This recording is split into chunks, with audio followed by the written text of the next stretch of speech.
Hi മക്കളെ, എല്ലാവർക്കും ഗുരുദക്ഷിണയിലേക്ക് സ്വാഗതം. ഇന്ന് നമ്മൾ നോക്കുന്നത് 4ാമത്തെ യൂണിറ്റിലെ ദേശവും എഴുത്തും എന്ന പാഠഭാഗമാണ്.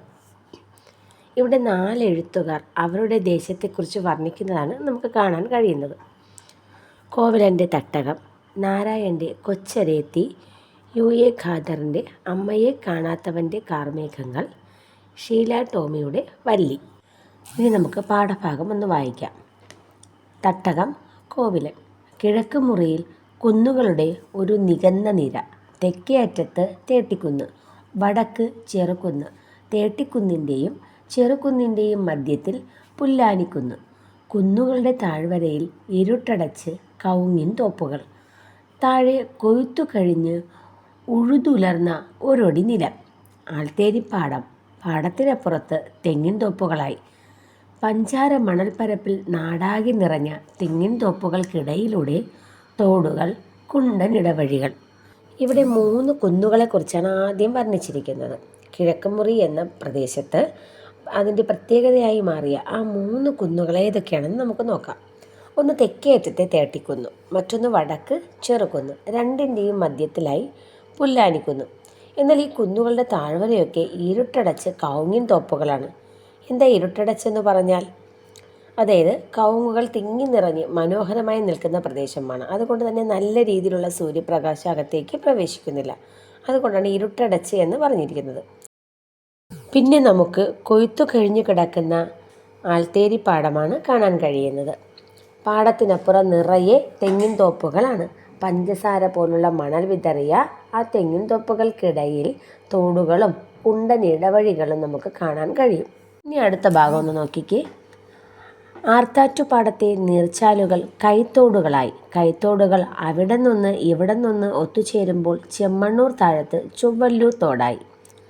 കാട്ടുപാടത്തെത്തുമ്പോൾ ഇടത്തോട്ട് തിരിഞ്ഞ് തെക്ക് തൈക്കാടെത്തുമ്പോൾ വീണ്ടും ഇടത്തോട്ട് തിരിഞ്ഞ് മുപ്പിലശ്ശേരി പാടത്ത് കൂത്തമ്പലത്തിന് തൊട്ടപ്പുറത്ത് തല തല്ലി വലിയ തോട്ടിൽ ചേർന്നണഞ്ഞു.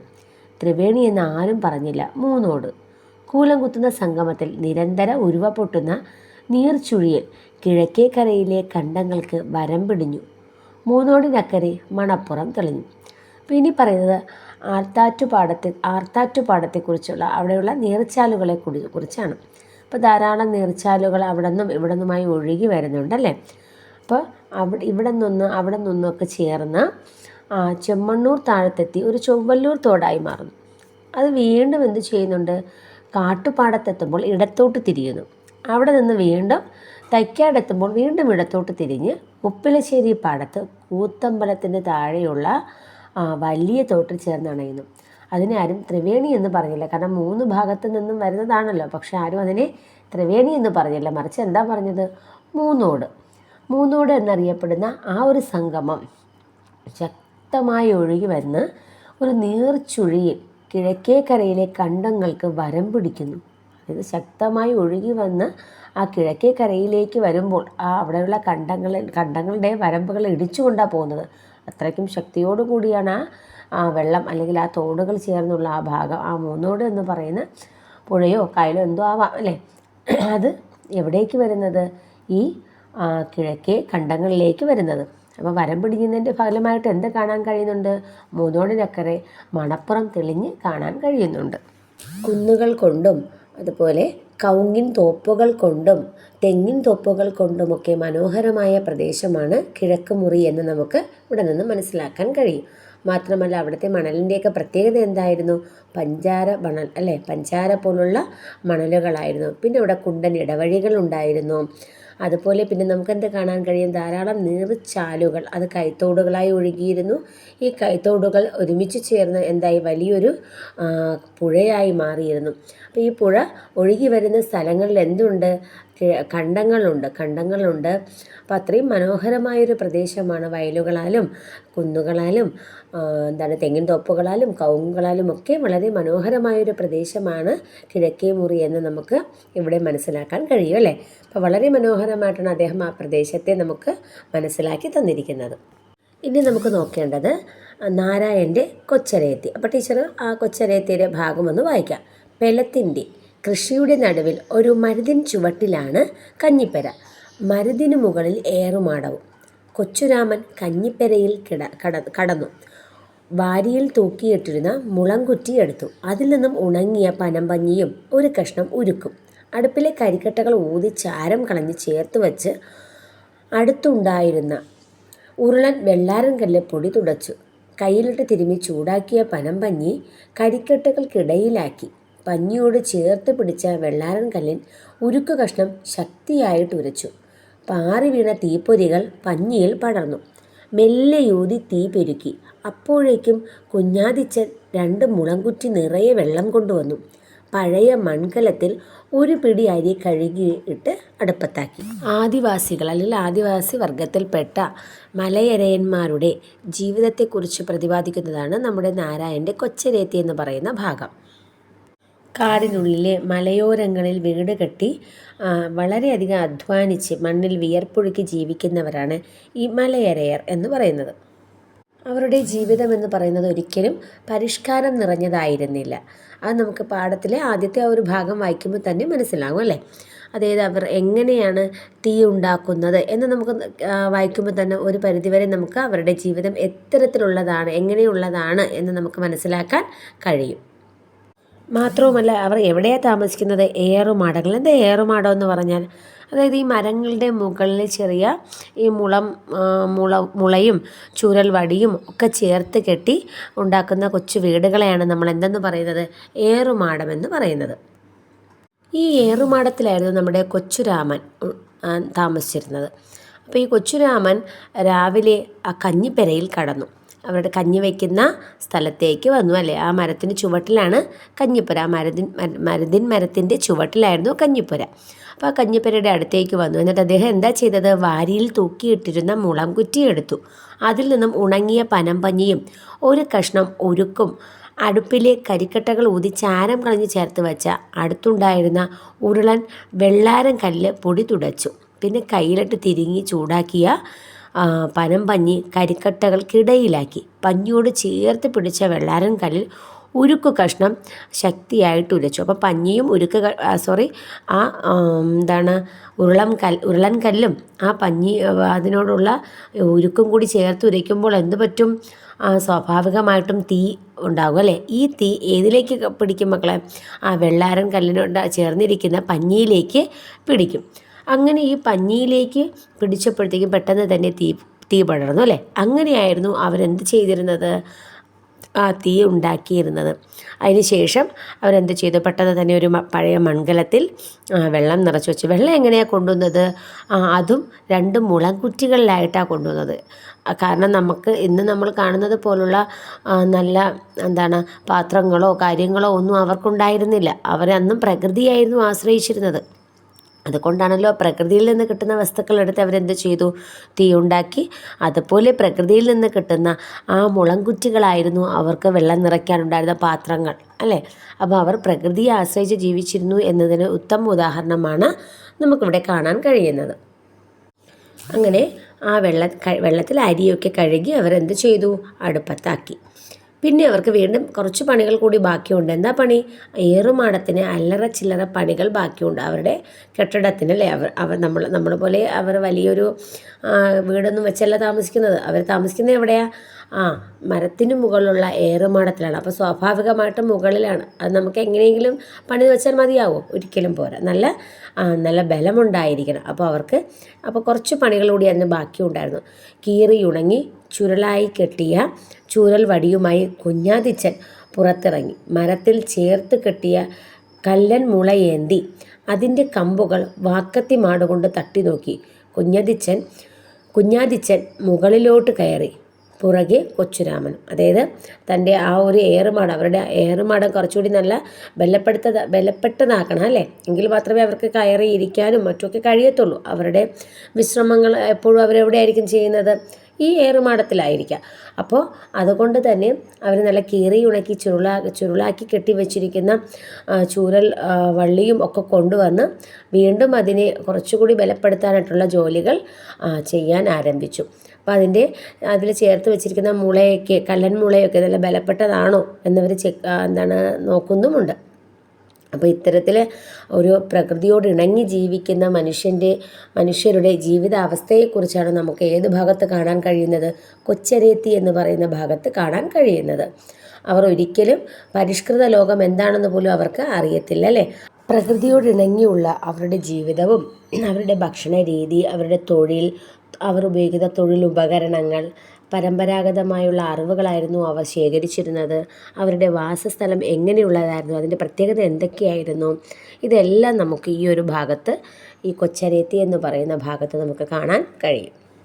ഇനി നമുക്ക് അമ്മയെ കാണാത്തവൻ്റെ കാർമേഘങ്ങൾ എന്ന യു.എ. ഖാദറിൻ്റെ ആ ഒരു ഭാഗമൊന്ന് വായിക്കാം.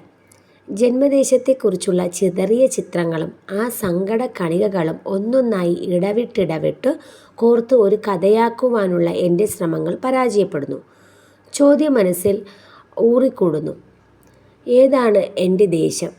പെറ്റുവളർന്ന ബർമ്മയിലെ ബില്ലീൻ എന്ന ഗ്രാമമോ? മാപ്പിള എലിമെൻ്ററി സ്കൂൾ മുതൽ ബോർഡ് ഹൈസ്കൂൾ വരെ പഠിച്ച് ഉസാങ്ങാൻ്റെ യകം എന്ന തറവാട്ടു വീട്ടിൽ ഒറ്റയാനായി കഴിഞ്ഞു വളർന്ന് വലുതാവുന്നതിനിടയിൽ ചവിട്ടി നടന്ന മണൽപാതകളും പള്ളികളും പള്ളിക്കൂടങ്ങളും പ്രാകൃത ആചാര വിശ്വാസങ്ങളും ജീവിതശീലങ്ങളും സമ്മാനിച്ച കോവിൽക്കണ്ടി ദേശമോ? പെണ്ണും പെടക്കോഴിയും ഞാനെന്ന സ്വത്വത്തിന് മേൽവിലാസവും പെരുമയും കനിഞ്ഞ് സമ്മാനിച്ച എൻ്റെ വാർദ്ധക്യത്തിന് ശയ്യയൊരുക്കിയ തൃക്കോട്ടൂരംശം പാലൂര് ദേശമോ? എനിക്കറിയില്ല. ബില്ലീൻ എൻ്റെ ഹൃദയദേശം. പന്തലായിനി അംശം കോവിൽക്കണ്ടി ദേശവും തൃക്കോട്ടൂരംശം പാലൂര് ദേശവും എൻ്റെ ജീവിതവിലാസങ്ങളുടെ ദേഹിയുമായ ഇടങ്ങൾ ഉൾക്കൊള്ളുന്ന ദേശദ്വയം. ഇങ്ങനെ അറുത്തുമുറിച്ച് പറയുവാനും എനിക്ക് ശക്തി പോരാ. സ്വന്തം ജന്മദേശത്തെക്കുറിച്ചുള്ള ചിതറിയ ചിന്തകളാണ് ആർക്കുള്ളത്? യു.എ. ഖാദറിന് ഉള്ളത്. അദ്ദേഹത്തിൻ്റെ ജീവിതത്തിൽ പല സ്ഥലങ്ങളിലായിട്ട് അദ്ദേഹത്തിന് ജീവിക്കേണ്ട സാഹചര്യം ഉണ്ടായിട്ടുണ്ട്. അദ്ദേഹം ജനിച്ചു വളർന്ന ഗ്രാമം ഏതാണ്? ബില്ലീൻ ഗ്രാമം, അല്ലേ? എന്നാൽ പഠിച്ചു വളർന്നതോ? കോവിൽക്കണ്ടി ദേശം. പിന്നീട് അദ്ദേഹത്തിൻ്റെ വാർദ്ധക്യത്തിന് പിന്നങ്ങോട്ട് അദ്ദേഹത്തിൻ്റെ ജീവിതത്തിലെ ബാക്കി ശിഷ്ടകാലം പങ്കുവച്ചത് എവിടെയായിരുന്നു മക്കളെ? അതായത് തൃക്കോട്ടൂരംശം പാലൂര് ദേശം. അങ്ങനെ തൻ്റെ യഥാർത്ഥ ദേശം ഏതാണെന്ന് ചോദിച്ചാൽ അദ്ദേഹത്തിന് പറയാൻ വളരെയേറെ ബുദ്ധിമുട്ടുണ്ടായിരുന്നു. കാരണം അദ്ദേഹം 3 ദേശത്തും ഒരുപോലെ അദ്ദേഹത്തിന് ജീവിക്കേണ്ട ഒരു സാഹചര്യം ഉണ്ടായി. അതുകൊണ്ട് തന്നെ അദ്ദേഹത്തിൻ്റെ ഒരു പ്രധാനപ്പെട്ട, അല്ലെങ്കിൽ അദ്ദേഹത്തിൻ്റെ ജീവിതത്തിൽ പ്രധാനപ്പെട്ടത് ഏതെന്ന് ചോദിച്ചാൽ അദ്ദേഹത്തിന് പറയാനൊരു വിഷമമായിരുന്നു. കാരണം എല്ലായിടത്തും അദ്ദേഹത്തിൻ്റെ ജീവിതം അത്രയ്ക്കും പ്രാധാന്യം നിറഞ്ഞതായിരുന്നു. അദ്ദേഹം ജനിച്ചു വളർന്ന അദ്ദേഹത്തിൻ്റെ കുട്ടിക്കാലം പങ്കിട്ട ദേശം അദ്ദേഹത്തിന് ഒരിക്കലും മറക്കാൻ കഴിയുന്നതല്ല. അതുപോലെ തന്നെ അദ്ദേഹത്തിൻ്റെ ജീവിതയാത്ര, അദ്ദേഹം പഠിച്ചു വളർന്ന ആ ഒരു കാലഘട്ടം, ആ ദേശത്തെയും അതെവിടെയായാലും ആ ദേശവും നമുക്കൊരിക്കലും മറക്കാൻ കഴിയത്തില്ല. മാത്രവുമല്ല, അദ്ദേഹത്തിൻ്റെ കുടുംബം, ഭാര്യയും മക്കളുമൊക്കെ ആയിട്ട് അദ്ദേഹം സന്തോഷത്തോടെ ജീവിച്ചു വന്ന ആ ഒരു ദേശം, അതും അദ്ദേഹത്തിന് ഒരിക്കലും മറക്കാൻ കഴിയുന്നതല്ല. അതുകൊണ്ട് തന്നെ തൻ്റെ മനസ്സിൽ തൻ്റെ ജീവിതത്തിൻ്റെ ഒരു മേൽവിലാസം ചോദിക്കുകയാണെങ്കിൽ അദ്ദേഹത്തിന് ഒരിക്കലും ഒരു പ്രത്യേക സ്ഥലം എടുത്തു പറയാൻ കഴിഞ്ഞിരുന്നില്ല. അടുത്തതായി നോക്കാനുള്ളത് ഷീല ടോമിയുടെ വല്ലി എന്ന ഭാഗമാണ്. കശുമാമ്പഴത്തിൻ്റെ വാസന മറഞ്ഞപ്പോൾ നാടെങ്ങും കാപ്പിപ്പൂവിൻ്റെ നറുമണം പരക്കുകയായി. കരിയില മൂടിയ കുന്നിൻപുറങ്ങളിൽ ഇരുണ്ട കാപ്പിമണികൾ സുവർണകാലത്തിൻ്റെ ചെമ്മുത്ത് വിതറി. റബ്ബറും കുരുമുളകും ഇഞ്ചിയും മാറി മാറി കുന്നുകയറുമ്പോഴും കുന്നുകൾക്കിടയിൽ പച്ചമഞ്ഞ പാടങ്ങൾ നീണ്ടു പരന്നു കിടന്നു. കൈമന്നിലിൻ്റെ വാസനയുള്ള കൊയ്ത്തുകാലങ്ങൾ, ചിരട്ടക്കൂന മാതിരി മുള പൊട്ടുന്ന കപ്പക്കൂടങ്ങൾ, കപ്പവാട്ട് കല്യാണത്തിന് പെട്രോമാക്സ് വെളിച്ചത്തിൽ ഒത്തുകൂടുന്ന അങ്ങേക്കുന്നും ഇങ്ങേക്കുന്നും. അന്നെല്ലാം രാവേറെ നീളുന്ന ഉണ്ടക്കണ്ണൻ കുമാരൻ്റെ നുണക്കഥകൾക്കായി ദേശം ഉറങ്ങാതിരുന്നു.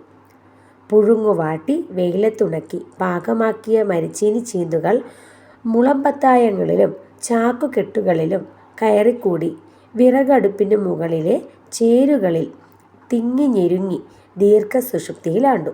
പിന്നീടെന്നോ എങ്ങനെയോ കുന്നുകൾ ഭൂമിക്കുള്ളിലേക്ക് താണു പോകാനും പാടങ്ങൾ മാഞ്ഞു പോകാനും തുടങ്ങിയപ്പോൾ അക്കരയും ഇക്കരയും തമ്മിൽ കാണാണ്ടായി, തമ്മിൽ അറിയാണ്ടുമായി. ഇന്നുമുണ്ട് കല്ലുവയൽ, പഴങ്കഥകളുടെ കല്ലുവയൽ. വയനാട് ജില്ലയിലെ സുൽത്താൻ ബത്തേരിക്കടുത്ത് പുൽപ്പള്ളി പഞ്ചായത്തിലെ ഒരു ഗ്രാമമാണ് കല്ലുവയൽ എന്ന് പറയുന്നത്. ഈ കല്ലുവയലിൽ ധാരാളം വെള്ളമുണ്ടായിരുന്നു. അതുകൊണ്ട് തന്നെ അവിടെ കൃഷി ചെയ്യാൻ വളരെ എളുപ്പമായിരുന്നു. ധാരാളം വെള്ളമുണ്ടെങ്കിൽ മാത്രമല്ലേ നമുക്ക് കൃഷി ചെയ്യാൻ കഴിയത്തുള്ളൂ, അല്ലേ? അപ്പോൾ അതുകൊണ്ട് തന്നെ അവിടെ കൃഷി എന്ന് പറയുന്നതായിരുന്നു അവിടുത്തെ ജനങ്ങളുടെ പ്രധാന തൊഴിലെന്ന് പറയുന്നത്. അതിലൂടെ തന്നെയായിരുന്നു അവർ ജീവിച്ചിരുന്നത്. മാത്രവുമല്ല, ഈ വയലിൽ നിറയെ പാറക്കല്ലുകൾ ഉണ്ടായിരുന്നു. ഈ വയലിൽ നിറയെ എന്തുണ്ടായിരുന്നു? പാറക്കല്ലുകൾ. അതുകൊണ്ടാണ് ഈ ഒരു വയലിന് കല്ലുവയൽ എന്ന പേര് ലഭിച്ചത്. കുന്നുകളാലും വയലേലകളാലും പ്രകൃതി രമണീയമായ ഒരു ഗ്രാമമായിരുന്നു കല്ലുവയൽ. കുന്നുകളിൽ കശുമാമ്പഴവും കുരുമുളകും കാപ്പിയും റബ്ബറും ഇഞ്ചിയും എല്ലാം മാറി മാറി കൃഷി ചെയ്തിരുന്നു. അതിനു പുറമെ ചിരട്ടക്കൂന മാതിരി മുള പൊട്ടുന്ന കപ്പ കൃഷി അവിടുത്തെ മറ്റൊരു പ്രത്യേകത കൂടിയായിരുന്നു. കപ്പ കൃഷി എന്ന് പറഞ്ഞാൽ മരിച്ചീനി കൃഷി എന്നാണ് കേട്ടോ. അതുപോലെ കപ്പവാട്ട് കല്യാണത്തിന്. എന്താ കപ്പവാട്ട് കല്യാണം? അതായത് പാകമായ കപ്പയെല്ലാം തൊലി കളഞ്ഞ് ഒരു കുറച്ച് ചൂട് വെള്ളത്തിലിട്ട് അതിനെ വാട്ടിയെടുക്കുന്ന ഒരു രീതിയാണ് കപ്പവാട്ട് എന്ന് പറയുന്നത്. അപ്പോൾ അത് നന്നായി അറിയുന്ന ആൾക്കാർ മാത്രമേ, അല്ലെങ്കിൽ ജോലിക്കാർ മാത്രമേ അത് ചെയ്യാറുള്ളൂ. പെട്രോമാക്സിൻ്റെ വെളിച്ചത്തിലായിരുന്നു 2 കുന്നിലെയും ആളുകൾ ഒത്തുകൂടി ഈ ജോലിയെല്ലാം ചെയ്തിരുന്നത്. രാവേറെ നീളുന്ന ജോലിയിൽ ഉണ്ടക്കണ്ണൻ കുമാരൻ്റെ നുണക്കഥകളും കേട്ട് ആ ദേശം ഉറങ്ങാതിരുന്നു. വാട്ടിയെടുക്കുന്ന കപ്പ വെയിലത്തുണക്കി ചാക്കുകെട്ടിലും മുളം പത്തായങ്ങളിലുമൊക്കെ നിറച്ച് വളരെ നാൾ സൂക്ഷിച്ചിരുന്നു. ഇങ്ങനെ എല്ലാത്തരം കാർഷിക വിളകൾക്കും പ്രാധാന്യം നൽകിയിരുന്ന പ്രദേശമായിരുന്നു കല്ലുവയൽ ഗ്രാമം. എന്നാൽ മനുഷ്യൻ്റെ അനിയന്ത്രിതമായ കടന്നുകയറ്റം ആ കുന്നുകളെയെല്ലാം ഇല്ലാതാക്കി. കുന്നുകൾ ഇടിച്ച് നിരപ്പാക്കിയും വയലുകൾ മണ്ണിട്ട് നികത്തുകയുമൊക്കെ ചെയ്തു. അതോടെ കുന്നുകൾ ഭൂമിക്കുള്ളിലേക്ക് താണു പോവുകയും പാടങ്ങൾ മാഞ്ഞു പോവുകയും ചെയ്തു. ഇന്ന് അക്കരയെന്നോ ഇക്കരയെന്നോ ഒന്നുമില്ലാതായി. ആരും തമ്മിൽ കാണാണ്ടുമായി. കുന്നും വയലും എല്ലാം നിലനിന്നിടം മുഴുവൻ കോൺക്രീറ്റ് കെട്ടിടങ്ങൾ സ്വന്തമാക്കി. ഇപ്പോൾ എവിടെ നോക്കിയാലും അവ മാത്രമേ നമുക്ക് കാണാൻ കഴിയൂ. മാത്രവുമല്ല, ഒരു കാലത്ത് ഒരുമിച്ചിരുന്ന് ജോലിയിലേർപ്പെട്ടിരുന്നവർ, ആ നാട്ടിലുള്ള ജനങ്ങൾ, കാലക്രമേണ കാണാനോ അറിയാനോ പോലും സമയം കണ്ടെത്തിയിരുന്നില്ല. അത്തരത്തിലുള്ള മാറ്റങ്ങൾ തന്നെയാണ് ഇന്ന് വയനാട്, ഇടുക്കി പോലുള്ള സ്ഥലങ്ങളിൽ മാരകമായ, അല്ലെങ്കിൽ നമുക്ക് വേദനാജനകമായ വളരെയേറെ പ്രകൃതി ദുരന്തങ്ങൾ ഉണ്ടാകാൻ കാരണമായിക്കൊണ്ടിരിക്കുന്നത്. ചുരുക്കത്തിൽ കിഴക്കുമുറി ദേശത്തിലെ തേട്ടിക്കുന്നിൻ്റെയും ചെറുകുന്നിൻ്റെയും പുല്ലാനിക്കുന്നിൻ്റെയും താഴ്വരകളെക്കുറിച്ചും കവുങ്ങിൻ തോപ്പുകളെക്കുറിച്ചും ഉഴുതുമറിച്ചിട്ട പാടങ്ങളെക്കുറിച്ചും തെങ്ങിൻ തോപ്പുകളെക്കുറിച്ചുമെല്ലാം വായനക്കാർക്ക് നേരിൽ കാണുന്ന വിധം വരച്ചു കാട്ടുകയാണ് കോവിലൻ തൻ്റെ തട്ടകം എന്ന നോവലിലൂടെ. അതുപോലെ മലയോരത്ത് വീട് കെട്ടി മണ്ണിൽ വിയർപ്പൊഴുക്കി ജീവിക്കുന്ന, കഞ്ഞി വെച്ച് കുടിക്കാൻ തീ ഉണ്ടാക്കാനായി തീപ്പട്ടിയെക്കുറിച്ച് പോലും അറിവില്ലാത്ത ആദിവാസികളായ മലയരയരെക്കുറിച്ചുള്ള ജീവിതം ആവിഷ്കരിക്കുന്ന മലയാള കൃതിയാണ് ആരുടെ? നാരായണൻ്റെ കൊച്ചരേത്തി എന്ന് പറയുന്നത്.